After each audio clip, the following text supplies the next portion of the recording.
So this topic has been on my mind for a little bit now and I've not been able to shake it. And here's the thing, it affects you. So here's the deal. I reached out to a particular company asking them to be on the Kayak Fishing Obsessed live show / podcast. They got back to me and they actually declined being on the show, but then they asked me to be on their pro staff of sorts. And although I won't mention the company's name, if I were to tell you that name, it would be recognizable. So I had a phone call with the rep and it went well. We talked for 30 minutes. I asked a lot of questions, a lot about the company and how they work with their content creators. And at the end of the conversation, I was like, sure, send me over a contract. So I got the contract, started reading through it, and everything looked great until I got to this section called non-disparagement. And it says this, I'm going to read it verbatim.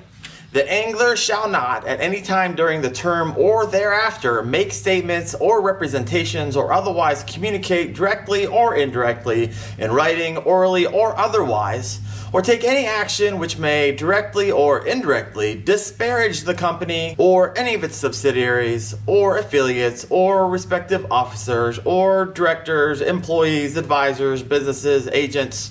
I think you get the picture. So of course, I didn't know what disparagement meant. Obviously, it must not be good. So I looked it up on Webster's. It said this: the publication of false or injurious statements that are derogatory of another's property, business, or product. So this is what's happening. So you're looking into an item, you want a review. So you hop on YouTube and go to your favorite content creator's site. So your favorite content creator goes on and on for 7 minutes or so, telling you all the highlights of this particular product. And while your favorite content creator may have some things that are not great about the product, right? After he tested it, maybe he didn't like this, they didn't like this, she didn't like that, something that may have been interpreted as negative, you won't hear about it. Why? Because they are under legal obligation not to tell you, because there is a non-disparagement clause in the contract that they signed. And that, my friends, in my opinion, is a freaking scam, because you have no idea if the content creator of the video that you are watching had signed a contract with a non-disparagement clause in it. And you might even think to yourself, well, this content creator gives the brutal truth in a lot of his other videos. He's going to do it in this video as well, right?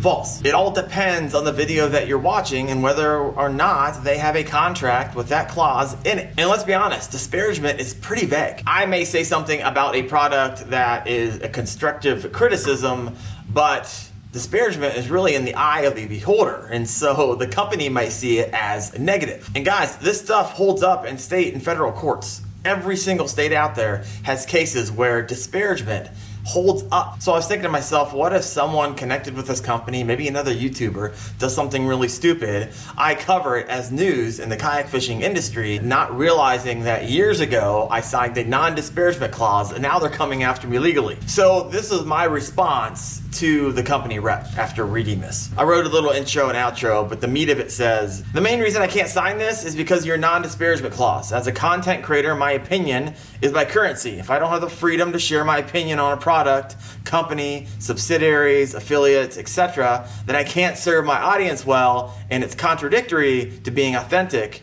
in my personal brand. Essentially, I'm not your freaking puppet. I'm gonna say what I wanna say whenever I wanna say it, and if it's great, it's great. And if it sucks, it sucks. So why am I bringing this to you? Because you as a consumer of YouTube videos and the kind of trust that we have between you and your content creator, you should know whether or not they sign this. But here's the problem. Even if you were to ask that content creator, did you sign a contract with a non-disparagement clause in it?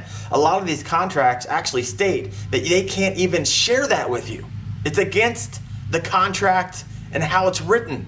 Guys, it's a freaking scam. And for some context, when I was speaking with this rep at this company, I asked him, how many other content creators are you working with? And he told me hundreds. And since this is common copy found within contracts, there are thousands upon thousands of contracts out there prohibiting your favorite YouTube to share the whole truth with you. Knowledge is power, folks. Tell me what you think about this whole deal in the comments below. I want to hear from you. And if you're all jacked up, let me help feed that fire a little bit more. I got a video for you. The dark side of fishing tournaments, 12 ways people cheat. And you check that video out right there.